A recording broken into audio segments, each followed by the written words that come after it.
Vocês estão preparados aí? Então abra a Bíblia em Provérbios capítulo 31. Provérbios capítulo 31.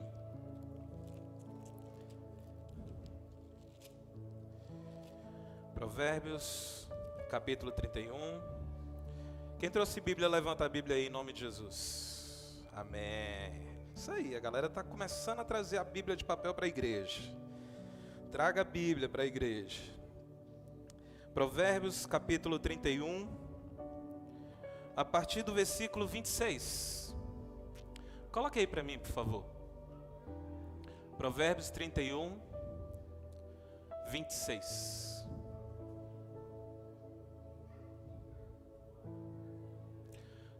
Coloca para mim a NVI, por favor. Provérbios capítulo 31, versículo 26.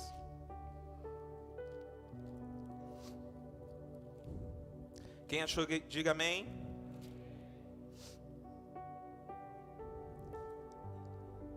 Provérbios capítulo 31, versículo 26 diz assim, ó: fala com sabedoria e ensina com amor. Fala com sabedoria e ensina com amor. 27. Cuida dos negócios da sua casa e não come o pão da preguiça. Não é preguiçosa. Versículo 28. Os seus filhos se levantam e a elogiam. O seu marido também a elogia dizendo. Versículo 29. Muitas mulheres agem valorosamente, mas você supera todas elas. Amém? Provérbios capítulo 31 fala da mulher virtuosa. E muitos não sabem, o livro de Provérbios, na sua grande maioria, ele foi escrito por Salomão. Amém? Mas nem todos os provérbios foram escritos por Salomão. O capítulo 31 de Provérbios, ele foi escrito por Lemuel, que era um filho de uma mulher. E durante toda a vida dele, ele foi ensinado por esta mulher. E os ensinamentos que Lemuel recebeu dessa mulher gerou Provérbios 31. Esses dias foram dias de muita intensidade espiritual. Porque muitas vezes a gente não sabe para onde a gente vai. Muitas vezes a gente se sente fraco, sim ou não? Mas todas as vezes que você se sentir fraco e você ir para dentro do seu quarto, se prepara para Deus te visitar em nome de Jesus. Esses dias, em um momento, eu fui para dentro do meu quarto, eu dobrei meu joelho, comecei a chorar, comecei a falar: Deus, se o Senhor não falar comigo, eu não sei o que eu vou fazer. E eu fui visitado, cara, pela presença de Deus no meu quarto. Quer ter experiência com Deus? Quem quer ter experiência com Deus, levanta a mão aí. Fecha a porta do teu quarto, que aquele que te vê em secreto, ele vai te visitar. Nós vivemos numa geração que a gente terceiriza a voz de Deus. A gente vive numa geração onde a gente precisa que alguém fale por Deus. Deixa eu te falar, querido, em nome de Jesus, o véu do templo se rasgou de cima a baixo. Você tem acesso ao Senhor, você tem acesso a ouvir a voz de Deus em nome de Jesus. E eu tranquei a porta do meu quarto e eu falei: Deus, fala comigo. E o Senhor falou de uma forma poderosa ao meu coração. O Senhor falou comigo a respeito de uma mulher. Hoje o tema dessa mensagem é o legado de uma mãe. O Espírito Santo me visitou no quarto e falou assim: filho, eu dei para sua mãe o dom apostólico. E eu fui lembrar de tudo que Deus fez. Eu lembrei de quando a minha mãe, usada por Deus, o Espírito Santo durante 15 dias a incomodava de dia e de noite, e ela sem entender nada. Mas chegou um dia que eu fui para o jogo do Flamengo, aleluia, e eu fui com o Isaac para o jogo, e minha mãe estava no carro, e eu estava dirigindo na estrutural, e minha mãe angustiada do meu lado, e passava a mão na perna, passava a mão no cabelo, e eu olhando para ela naquela angústia, eu falei assim: mãe, misericórdia, o que é isso? E aí ela falou assim: quer saber? Eu vou falar, se eu não falar hoje eu posso até dar um infarto. E eu falei: mãe, misericórdia, o que foi? Aí ela virou para mim e falou assim: por que você não abre uma igreja? Aí eu olhei para ela e falei assim: mãe, por que a senhora está falando isso? Ela: eu não sei, mas tem 15 dias que eu não durmo direito. Eu acordo pensando nisso, eu durmo pensando nisso, e se eu não falasse para você isso hoje, eu ia dar um troço. E aí eu olhei para minha mãe e comecei a chorar, porque naquele tempo, há 5, quase 6 anos atrás, eu não tinha esse diálogo com minha mãe. E eu falei: mãe, mas por que a senhora está falando isso? Ela falou: não sei. E nesse dia que ela falou isso para mim, o Senhor já tinha gerado a Real Amor no meu coração há mais de 9 meses. Eu estava num propósito de 30 dias, porque a gente ia chegar até o nosso pastor e ia falar assim: olha, Deus colocou uma igreja dentro do meu coração. E Deus conhecia o meu coração, sabia que era necessário Ele usar minha mãe para eu poder ter fé suficiente para entender aquilo que Ele queria que a gente fizesse. E aí eu não consegui dirigir mais, coloquei o carro lá no acostamento da estrutural e comecei a chorar. E aí minha mãe falou assim: mas por que você está chorando? E eu falei assim: mãe, se eu não me engano, daqui a 14 dias acaba um propósito que eu fiz com Deus, e eu vou fazer aquilo que Deus gerou no meu coração. Deus colocou uma igreja dentro do meu coração, mãe. E aí minha mãe falou assim: filho, eu não ia me aposentar agora, mas eu vou me aposentar, e boa parte do dinheiro que você precisa para abrir igreja eu vou te dar. Muitos acham que fui eu, que Deus usou a mim para poder a Real Amor estar aqui. Mas hoje eu quero dizer, Real Amor, nós somos fruto de um legado de uma mãe. Minha mãe foi aquela que investiu no reino. Minha mãe foi aquela que não hesitou em falar assim: filho, vai dar certo. Quantas vezes eu pensei em desistir de tudo, principalmente quando a gente teve que sair da nossa casa, alugar nossa casa e ir morar com ela. Quantas vezes a dúvida bateu no meu coração, e eu ia conversar com minha mãe, e muitas vezes ela que vinha até mim e falava assim: o que está acontecendo? Porque mãe conhece o filho. E eu falava assim: mãe, não sei, eu tenho dúvida. Ela: Bruno, vai dar certo, eu estou contigo. E quando eu olho para Provérbios 31, a partir do versículo 26, eu vejo não só uma mulher, mas eu vejo uma promessa para todos aqueles que creem. Amém? Muitas vezes a gente ouve histórias dos pais na fé. Quantas vezes vocês já me viram aqui pregar sobre o apóstolo Paulo, sobre Pedro, sobre João?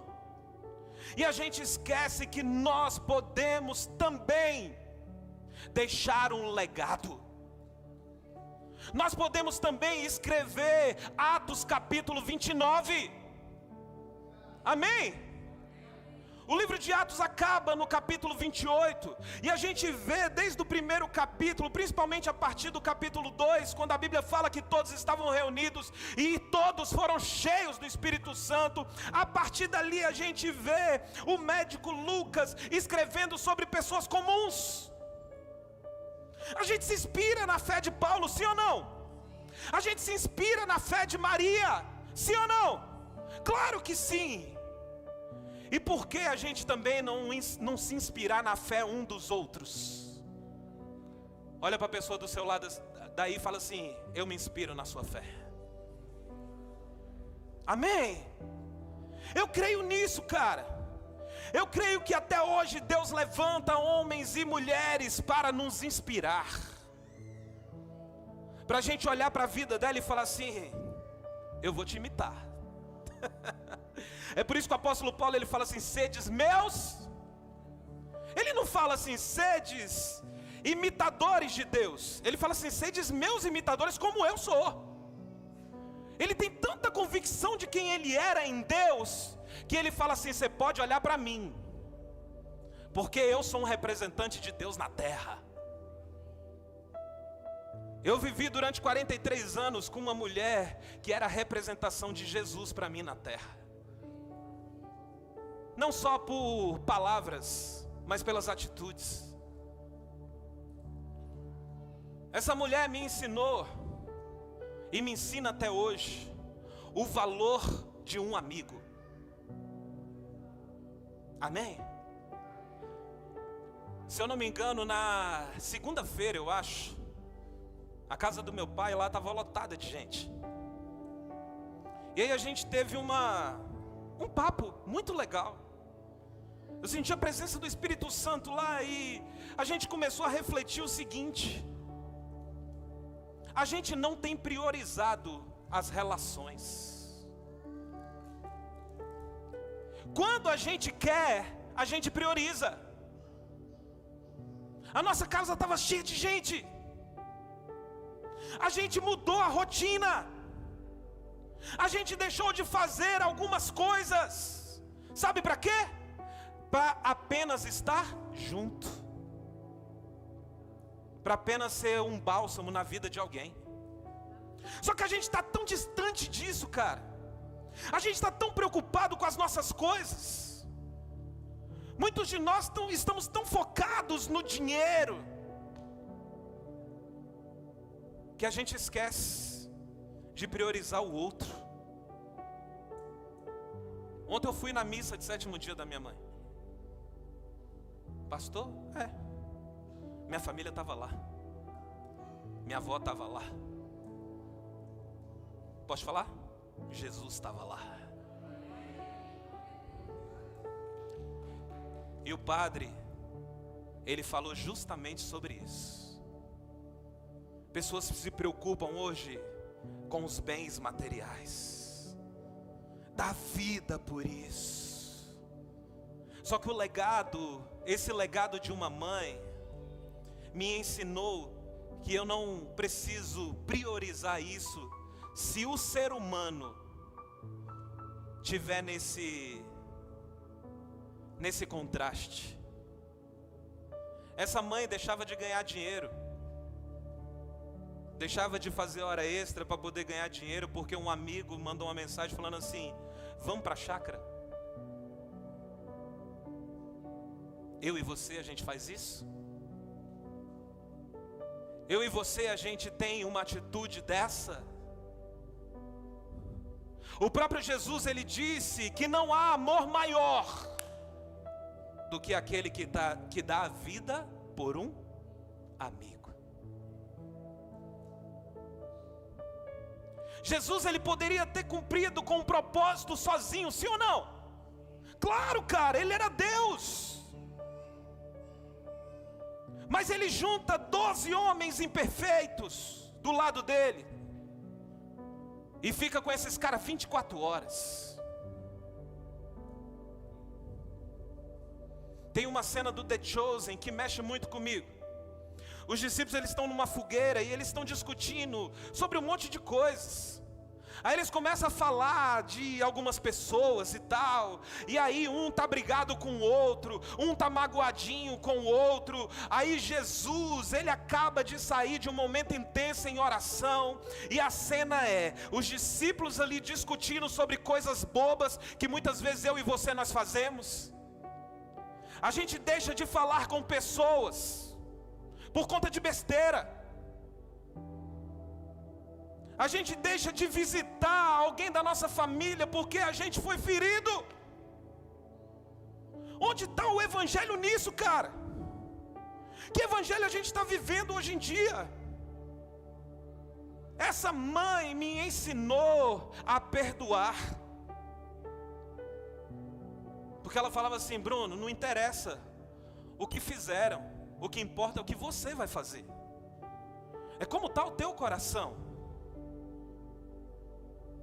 Eu lembro dela contar uma história muito pesada. Meu pai está aqui. Aquela prima dela, pai, chutou a barriga dela. Estava grávida de quem? De mim ou da Priscila? Da Priscila.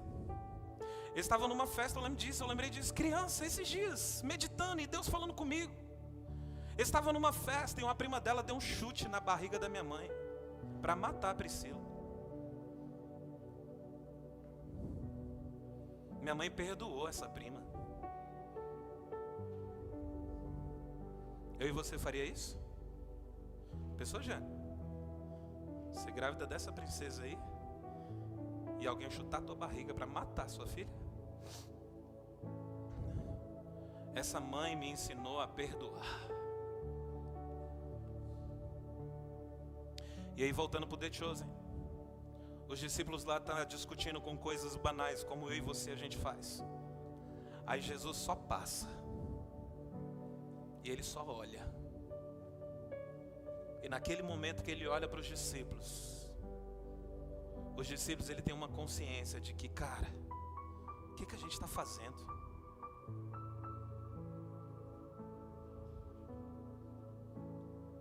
Então, quem são os seus amigos? A minha oração, cara, é que a partir de hoje algo mude na sua vida e na minha. É muito louco o que Deus está fazendo nesses 5 anos de igreja. E quem está aqui comigo desde o início sabe que sempre o mês 8 Deus faz algo diferente.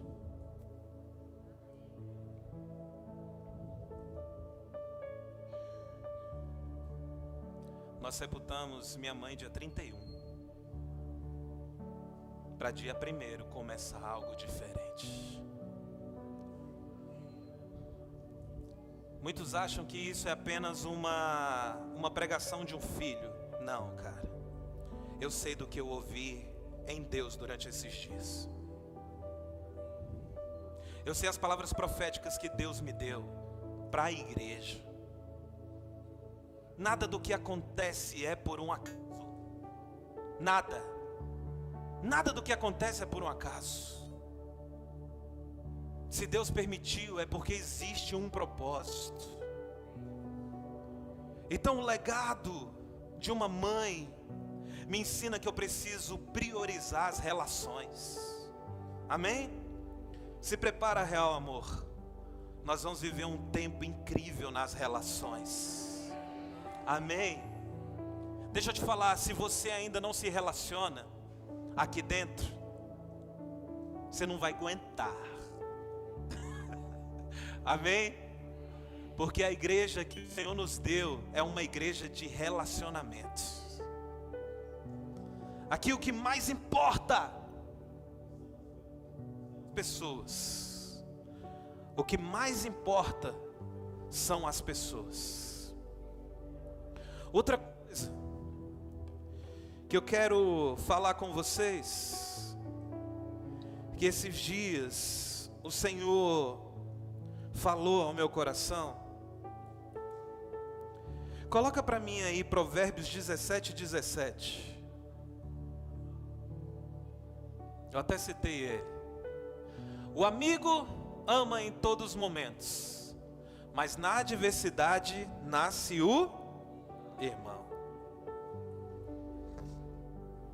Nós precisamos ser um povo que acolhe as pessoas. Amém? Nós precisamos ser um povo que não faça distinção de ninguém.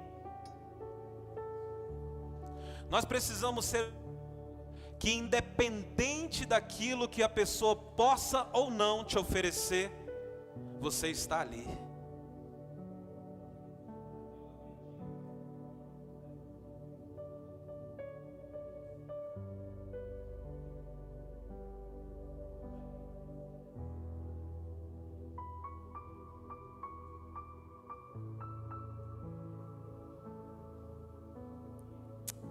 Eu aprendi com esse legado de uma mãe que eu preciso acolher a todos. Essa mulher não fazia distinção de ninguém. E é impressionante que quando uma fatalidade dessa acontece, a gente vai recebendo mensagens, né? E aí isso vai alegrando ainda mais o nosso coração, porque a gente acha que a gente conhece. Aí eu recebo uma mensagem de uma pessoa: Bruno, deixa eu te falar, sua mãe, num tempo da minha vida, ela fez isso, e eu não esqueço disso. Eu estava aqui, a Adriana está aqui? Adriana? Acho que ela está de plantão hoje. A Adriana falou assim: Bruno, quando meu marido teve câncer, sua mãe não saía de lá enquanto ela estava no plantão. E eu nem sabia disso. Não tinha relacionamento, não era amigo, mas era um ser humano que poderia ser ajudada por ela. Então, esse legado de uma mãe precisa nos ensinar isso, sobre acolhimento. Você está aqui em nome de Jesus? E graças a Deus, cara, nós estamos nos tornando uma comunidade de fé que a gente não faz nenhum tipo de acepção de pessoas. Eu fui informado, quem lembra, se eu não me engano, 3 semanas atrás ou 4 semanas atrás, uma pessoa levantou lá de trás e veio bem aqui no cantinho e falou assim: pastor, eu quero aceitar Jesus. Lembra daquele jovem? Eu fui informado que essa semana ele foi assassinado.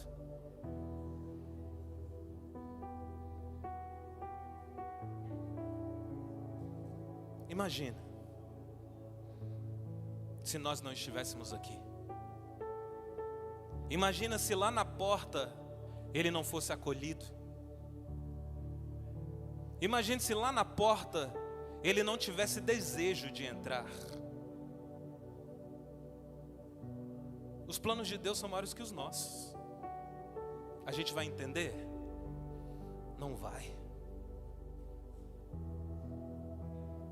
Então, nós precisamos receber isso, cara. E essa é uma noite profética. Se você entender tudo aquilo que está saindo desse altar e receber no teu coração, em nome de Jesus, a tua vida vai mudar.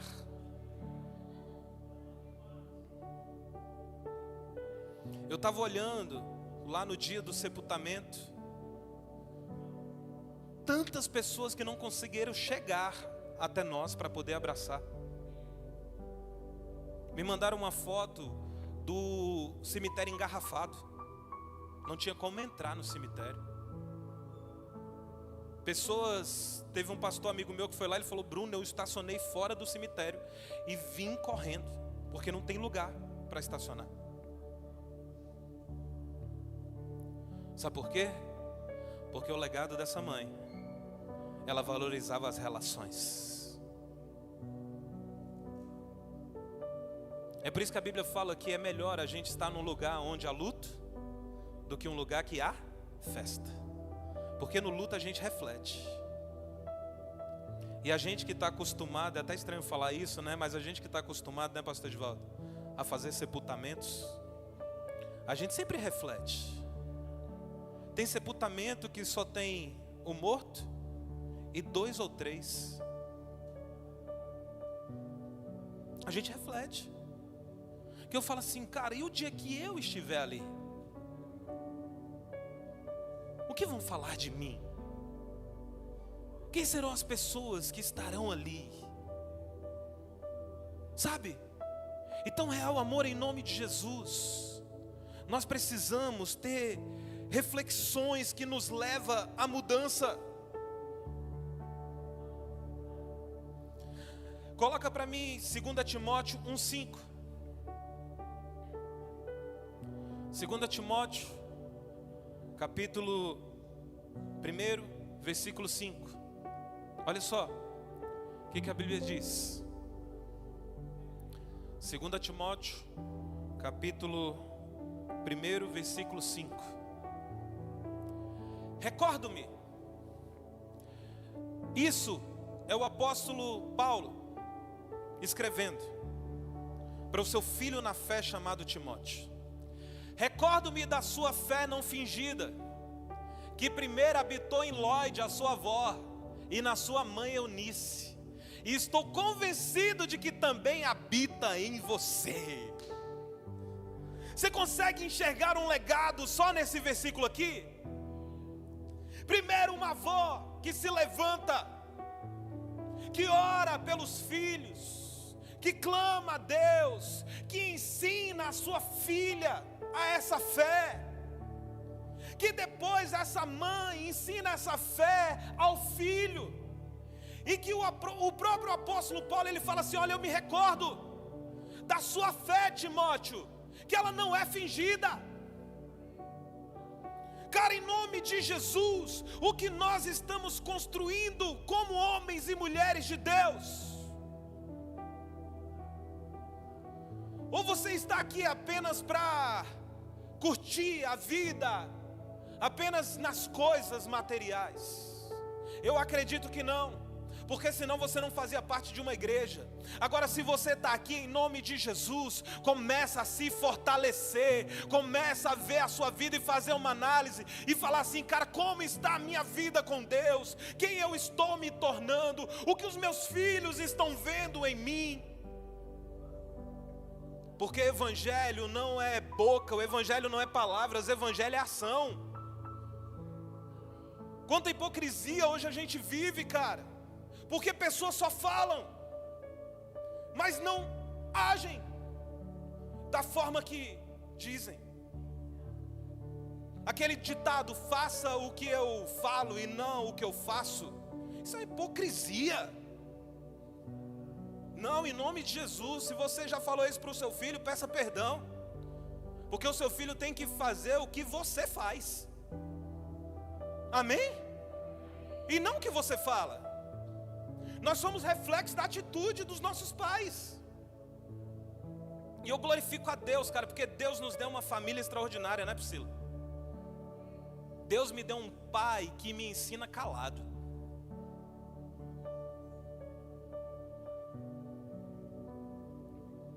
Vocês não têm noção o quanto que eu tenho aprendido esses dias.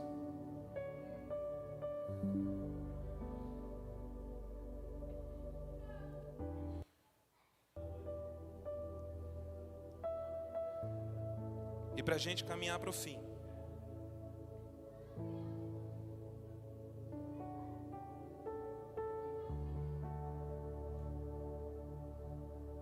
eu lembro de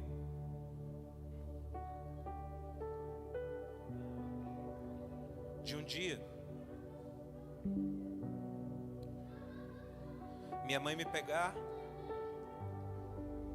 me sentar e me dar uma surra. Só que minha mãe não me deu uma surra quando eu tinha 10, 12 anos. Minha mãe me deu uma surra com 22 anos, na frente da minha namorada, que hoje é a minha esposa. A André estava lá. Minha mãe me deu uns tapas e ela era baixinha, vocês conheciam ela? Ela não conseguia alcançar minha cabeça. E aí ela pulava. Pá, pá. Meu pai até brinca e ri. Aí ela cansou. E ela falou assim: senta, moleque. E ela me dava tapa. Pá, pá, pá, pá. Porque o legado de uma mãe nos ensina que amor não é passar a mão na cabeça. Amor é correção. E eu posso te falar uma coisa, querido. Muito de nós não estamos crescendo na vida em todos os sentidos, porque a gente não tem permitido esse amor nos corrigir. O Espírito Santo é aquele que, se você ouvir, ele vai falar: senta aí. A Bíblia diz que ele é aquele que nos ensina, é aquele que nos corrige. E ele nos corrige porque ele nos conhece. Ele sabe a maldade que existe dentro de nós. Ele sabe que muitas vezes vai ter que sacudir e falar: Tiago, presta atenção. Senta aí, moleque. Ou você acha que o Espírito Santo é apenas uma pombinha branca? Não. O Espírito Santo muitas vezes fala assim: cala a boca. Aqueles que têm ouvidos, ouçam.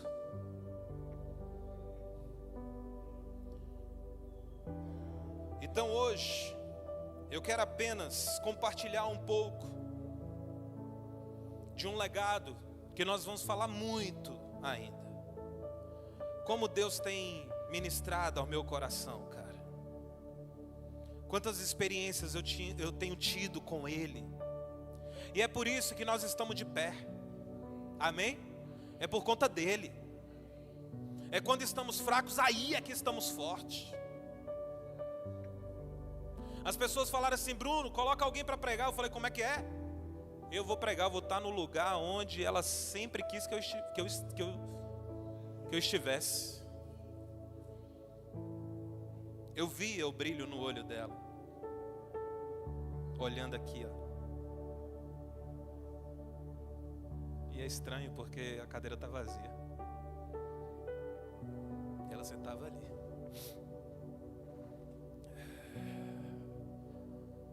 E aí muitas vezes a gente prega sobre fé. A gente prega sobre permanecer, mesmo doendo. Agora é hora da gente viver. Agora é hora da gente separar o homem dos meninos.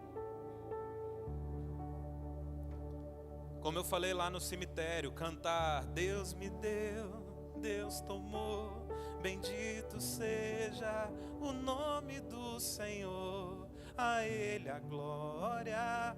É fácil. Viver, aí é que o bicho pega.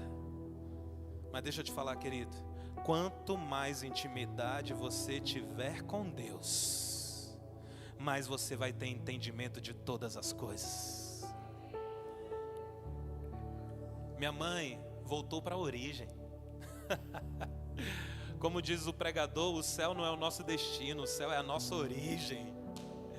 Então se prepara. Você que ainda não tem visão espiritual, receba em nome de Jesus algo da parte de Deus para você começar a enxergar coisas que você ainda não enxerga. Sabe, em nome de Jesus. Se prepara para vivermos dias de muita intensidade em Deus. Se prepara para pessoas te ligarem na semana várias vezes. Por quê? Porque você está se permitindo se relacionar. Quebra o orgulho, cara. Tantas pessoas isoladas por conta de feridas. Cara, em nome de Jesus, para de ser egoísta. Sabe por quê? Porque Deus te deu algo que é único. É seu. Tem pessoas que Deus deu algo tão poderoso, sabe? A gente se aproxima da pessoa, é uma alegria poderosa. Aí hoje a gente olha e fala: cadê a alegria? Perdeu a alegria. Sabe, em nome de Jesus, as pessoas precisam da porção que Ele te deu. Não deixe de amar porque você foi ferido. Não deixe de abraçar porque não te abraçaram.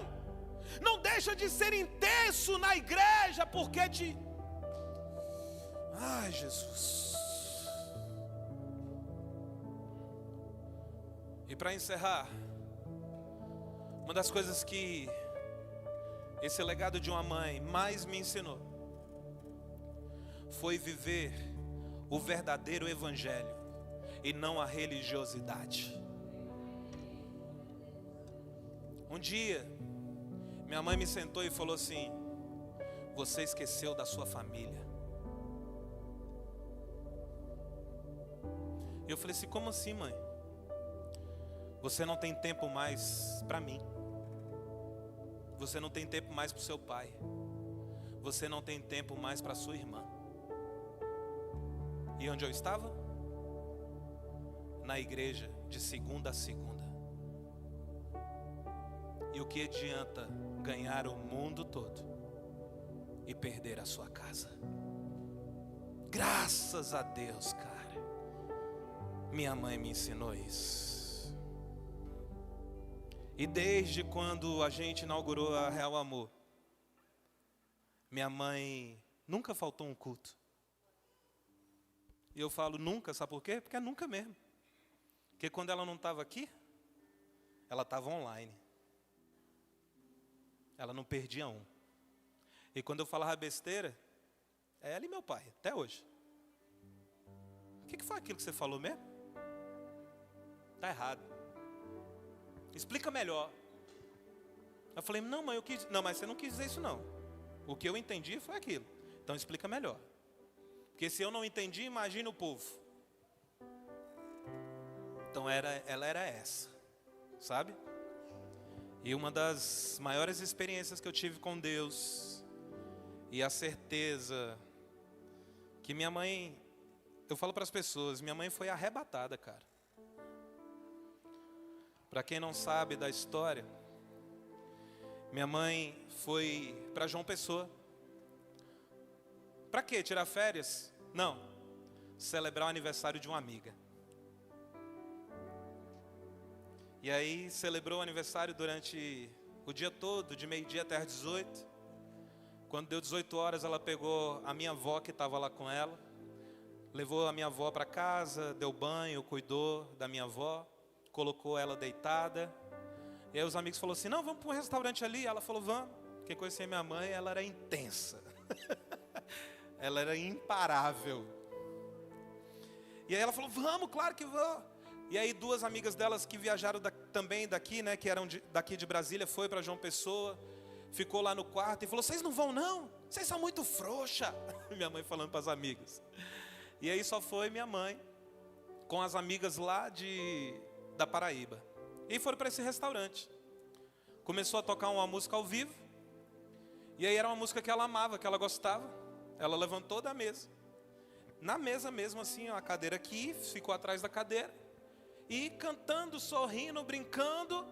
E aí de repente ela fechou o olho e caiu para trás. Ela caiu já sem vida. Tinha socorrista, enfermeiro no lugar, vieram. Quando viram, já não tinha sinal vital nenhum. Em frente ao restaurante tinha uma UPA. Eles pegaram minha mãe no colo, atravessaram a rua e levaram para a UPA. Quando chegou lá, já não tinha mais vida. Então eu não tenho dúvidas que minha mãe foi literalmente arrebatada. Eu não tenho dúvidas disso. Sabe? Então a gente não entende os planos de Deus. Porque há 2 meses atrás minha mãe fez todos os exames, fez um check-up. Falou para a Andréia, falou: Andréia, eu não tenho nada. Minha mãe não tomava um remédio, minha mãe não tinha uma dor de cabeça. Meu pai está aqui, ele falou: Bruno, ela nunca reclamou de nada para mim. Então, não tem explicação. Para mim, o falecimento da minha mãe é um dos sinais da volta de Jesus, cara. Eu não tenho dúvida que nesses tempos Jesus está recolhendo os seus. E eu, no meu quarto, o Espírito Santo falou para mim assim: filho, alguns, a carreira é curta. Porque a gente acha que completar a carreira é quando a gente está lá velhinho.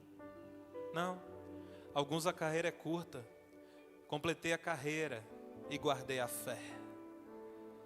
E aí nesses dias, tendo essas experiências com Deus, o Isaac, vocês conhecem o Isaac, cara, como ele é usado por Deus. O Isaac estava no cantinho, e aí eu estou muito preocupado com ele sempre, né, e tal. E aí eu fui me aproximando dele, aí ele pegou o shortzinho dele e abaixou. E aí eu fiquei achando estranho, né? Aí ele falou assim: papai, riscar a pele com tinta, o meu amigo me falou que dá câncer, é verdade? Aí eu falei: ah, filho, dizem aí, mas eu não sei não, mas por quê? Aí eu fui me aproximando dele. E aí eu vi que tinha algo. Aí eu falei: mostra pro papai o que que é. Aí ele: não, papai, não. Eu falei: mostra, filho. Eu acho que ele estava com receio, né, de eu brigar, enfim. E aí ele fez um desenho. E aí ele fez esse desenho aqui, ó. Coloca aí pra mim. Deixa do outro jeito. Aí. Olha lá. O I de Isaac, o E de Eneida. E o Jesus, ele fez até um... meio que um mantozinho lá, ó. Jesus segurando na mão da minha mãe, levando ela para o céu.